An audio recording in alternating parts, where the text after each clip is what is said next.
Welcome to today's Explainer. I'm absolutely thrilled you're tuning in because today we're doing something incredibly practical. We are building a physics toolkit.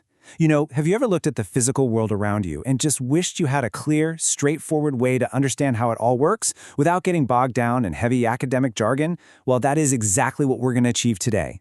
We're going to strip away the noise and give you the foundational tools to observe, measure, and truly understand the reality we live in. So let's get our tool belts on. Okay, let's dive right into this. Here is our roadmap for the explainer. First, the art of measurement. Second, the concept of motion.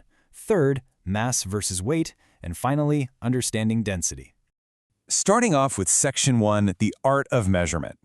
This is all about how we observe reality. To build our toolkit, we really need to know what we're actually putting in it, right? Enter the physical quantity. This is simply any quantity that can be measured, and it always consists of two parts, a numerical magnitude and a unit. Think about a bridge clearance sign you might pass while driving that says 3.8 meters. In physics, that height is a physical quantity. The 3.8 is the numerical magnitude, the actual amount, and the m, for meters, is the unit. Without the unit, the number is basically meaningless, and without the number, the unit has absolutely no scale. They have to work together to properly report a measurement. We can categorize these quantities into broad, foundational buckets or base quantities like length, volume, and time. And to capture these, we use specific instruments designed for certain scales and precision.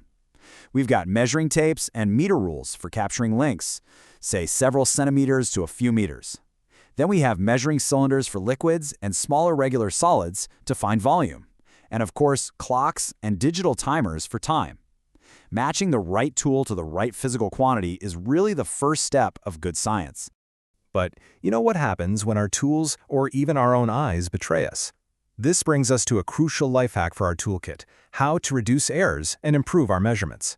The two biggest culprits out there are zero error and parallax error. Zero error happens when the zero mark end of a ruler is worn down from a lot of use. If you measure from a worn edge, your entire reading is thrown off. To prevent this, it's way better to start measuring from another clearly marked point, like the 1 centimeter line, and then just subtract that 1 centimeter from your final reading.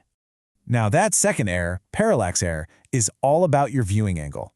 Your line of sight must be completely perpendicular to the rule. You literally have to look at it straight on. Looking straight down gives us a highly accurate reading, like say 1.9 centimeters. But if you view the ruler from an angle, you introduce a parallax error.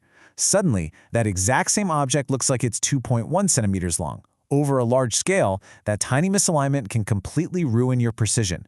So always measure straight on. Taking several readings to calculate an average is another fantastic way to improve your measurements even further. Moving on to Section 2, the concept of motion, how things interact in space. So I want to pose this question directly to you. How do we actually measure movement? When a car drives by or a shuttlecock flies across a badminton court, what are the variables we're actually measuring to describe that physical reality? Because it's way more than just saying something is fast or slow. We describe the concept of motion using three specific variables: speed, velocity, and acceleration. Speed is what we call a scalar quantity. It's just the distance traveled over the time taken. It only has a magnitude, for example, 50 miles per hour. But velocity? Velocity is a vector quantity. It has both magnitude and a specific direction. So 50 miles per hour, due north. That direction completely changes the mathematical reality. And finally, acceleration is also a vector, and it measures the change in that velocity over time. And when we talk about acceleration, there is one number you absolutely must have in your toolkit, and that's 9.8. Specifically, 9.8 meters per second squared. This is the acceleration of freefall, represented by the lowercase letter g. What this means is that if you drop an object and there's no air resistance, it's going to fall to the Earth with a constant acceleration of 9.8 meters per second, every single second. Now, if there is air resistance, like a skydiver falling, they fall with decreasing acceleration until they eventually hit a steady terminal velocity. But 9.8 is the absolute baseline of gravity's pull on motion. All right, Section 3, mass versus weight, the big misconception. What's really fascinating here is how this concept completely flips our everyday language on its head. When someone asks what you weigh, or you casually say a bag of rice weighs 5 kilograms, you're actually using the wrong word. In physics, when you buy that 5-kilogram bag of rice, you're actually buying mass, not weight. We really need to take a second to distinguish between mass and weight in our minds. Mass is the actual amount of matter in an object. It depends entirely on the atoms and molecules making it up. It's a scalar quantity, measured in kilograms, usually with an electronic or beam balance. And here's the kicker. It doesn't change whether you're on Earth or floating on the moon. Weight, on the other hand, is a gravitational force. It's the Earth actually pulling on that mass. Because it's a pull in a specific direction, downwards, it's a vector quantity. And since it's a force, we measure it in newtons, using a spring balance, not kilograms.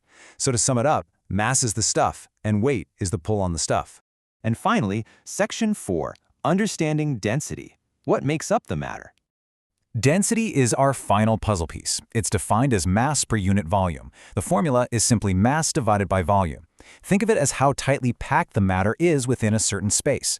So why does this matter in the real world? Well, because density determines behavior. It tells us whether an object will float in water. It tells us whether one liquid will float on top of another liquid, assuming they don't mix, of course. It is literally the secret code explaining why a massive steel ship can float while a tiny little pebble sinks straight to the bottom. Let's see how the concept of density plays out across solids, liquids, and gases. Look at the incredible contrast here. For gases, we have dry air with a tiny density of just 0.00123 grams per cubic centimeter. Move to liquids, and pure water sits perfectly at 1 gram per cubic centimeter. Now look at the solids. Iron is a pretty dense 7.874, but gold? Gold is a staggering 19.3 grams per cubic centimeter. That means a cubic centimeter of gold is over 19 times heavier than the exact same volume of water. This single metric, density, allows us to categorize and predict the physical behavior of pretty much every substance around us.